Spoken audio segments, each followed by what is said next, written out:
Oke, jadi yang mau saya ceritakan di episode kali ini adalah kalau berhubungan sama makhluk halus terjadi di kalangan pebisnis ya.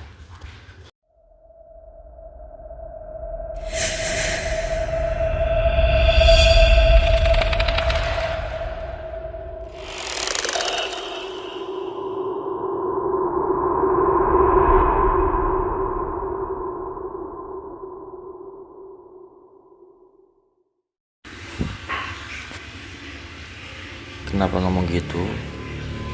Tapi nggak semua pebisnis ya. Jadi cerita ini itu terjadi pada seseorang, omnya seseorang lah. Ibaratnya omnya si Denny ini nama samarannya. Tapi yang punya pegangan bukan omnya, tapi itu kolega. Jadi ceritanya itu omnya ini punya perusahaan kargo. Jadi kayak antar barang itu pakai kereta ya. Dan kantornya itu dekat sama stasiun. Dan kantornya itu berbentuk ruko lah. Jadi satu ruko tersebut ada 4 perusahaan dan itu sama-sama kargo, beta PT lah istilahnya. Jadi omnya ini bekerja di salah satu perusahaan tersebut dan yang punya namanya ini Pak Bagus. Ini nama samaran seperti biasa lah. Di setengah tahun perusahaannya itu kayak maju banget gitu, banyak yang minta antar barang ke dia. Dan makin lama perusahaan Pak Bagus ini turun, perusahaannya tuh kayak mau bangkrut lah. Nah, Pak Bagus sama omnya tuh dekat.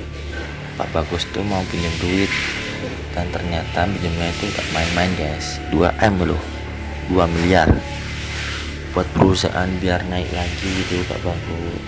Dan omnya itu menyetujui tapi minta balik dalam kurun waktu 1 tahun. Dan kejadiannya tuh sekitar 2018an lah ya, kan harusnya balik sih 2019 kan. Nah, pertama di perusahaan Pak Bagus ini kayak gak ada perubahan gitu, dan Pak Bagus ini masih struggle padahal udah dipinjemin sama omnya. Dan sampai masuk tahun depan ternyata gak balik-balik uangnya. Pak Bagus ini diminta kayak itu loh, ibaratnya tuh kayak tawar menawar, sorry ya ini aku gak bisa kembali sama kamu dulu tuh, dan minta kayak keringanan gitu sama 3 bulan ke depan, tapi uangnya dibalikin jadi 3M, jadi nambah 1M lah ya, menarik ya. Dan bener 3 bulan berikutnya dibalikin lah uang itu 3M, dan omnya tuh kayak bingung gitu. Akhirnya masa bodoh, tapi kalau dipikir lagi kayak itu banyak banget gitu kan, kembalian 1M tuh bunganya tuh besar banget teman-teman, dan dia bisa guys.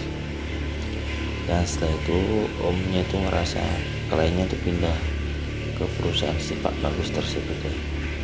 Dan di situ ada 4 perusahaan, tapi 3 perusahaan lainnya tuh gak mau bangkrut gitu, cuman Pak Bagus saja yang maju. Nah, ada salah satu OB di situ ya, mau cerita ke omnya tapi takut gitu. Akhirnya ceritalah, ada yang aneh Pak sama kantor sebelah, kantornya Pak Bagus. Terus omnya bilang, emang kenapa kantornya Pak Bagus?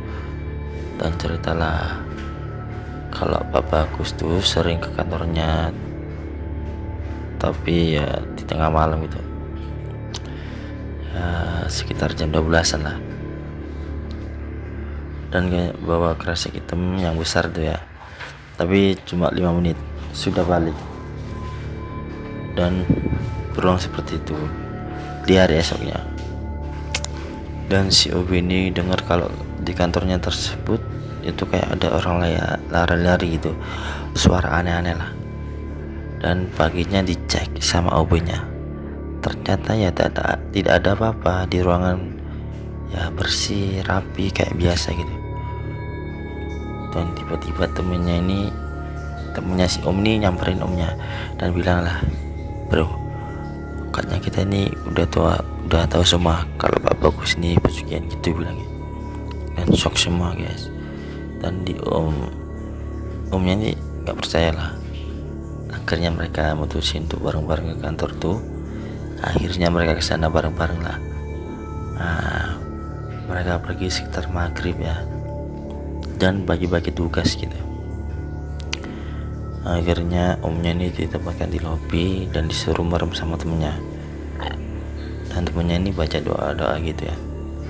Setelah baca doa, si omnya ini disuruh buka mata lah, dan ternyata Pak Bagus turun lah dari tangga sama sapa-sapaan gitu kayak orang biasa, nggak ada apa-apa. Dan pas ketemu Pak Bagus tuh ternyata gendong tuyul guys, gendong tuyul loh, bayangin, pas di depan mereka semua lihat. Dan pas temannya yang baca doa sama omnya ini diliatin terus sama tuyulnya tersebut, diliatin terus sama si tuyul tuh. Gimana rasanya? Dan nggak minta lah, pokoknya kita nggak nganggukannya. Ini cuma ya, ini kan ini cerita orang, tapi ini fakta guys ya, fakta. Tapi kitanya nggak minta sih. Dan dari situ omnya tersadar lah kalau si Pak Bagus ini pesugihan.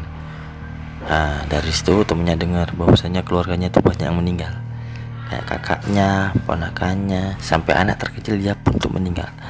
Padahal anaknya itu umur sekitar 3-4 tahun gitu loh. Nah pas dengar anaknya yang paling kecil itu meninggal, melayatlah teman-temannya, cuma sekitar 4-5 orang itu, intinya nggak semua lah ya. Dan setelah sampai di kuburan, ngeliatlah Pak Bagus sendiri yang ngubur anaknya.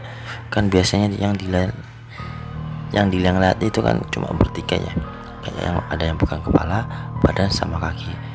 Dan ternyata itu berlima guys, ada 2 sosok makhluk hitam gede itu nempel Pak Bagus.